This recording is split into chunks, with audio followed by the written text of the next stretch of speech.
President Recep Tayyip Erdoğan and former President Abdullah Gül held a surprise meeting on Friday in Ankara after attending a state funeral ceremony for former President Süleyman Demirel.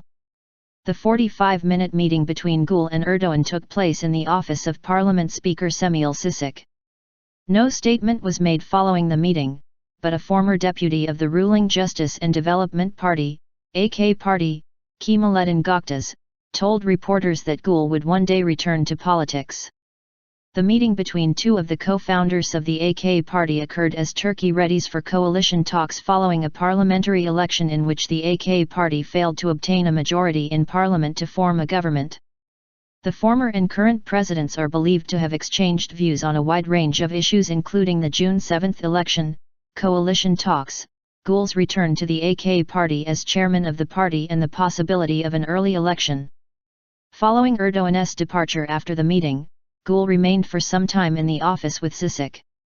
The two were also joined by Abdülkadir Aksu, Sulh Kapuzuz, Nikati Sedinkia and Göktaş, who are also, like Çiçek, AK Party deputies who were not nominated on the AK Party ticket in the last election, as they have already served as deputies for 3 consecutive terms.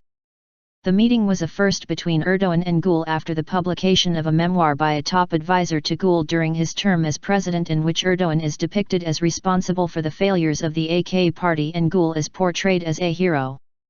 Gül, who was seen off by Çiçek and the same AK Party figures, left reporters' questions unanswered.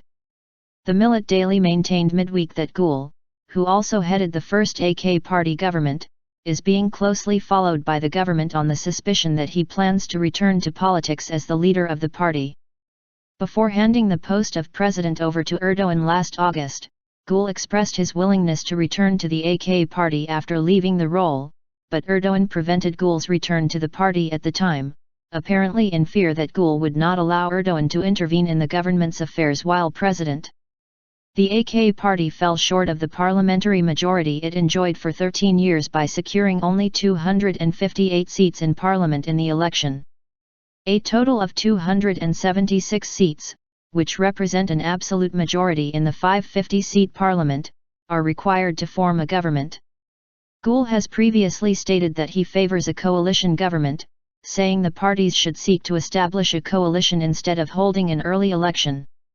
The controversial memoir, written by Ahmet Sever, has been accused by some government figures as well as by circles close to the government of aiming to sow discord within the AK Party.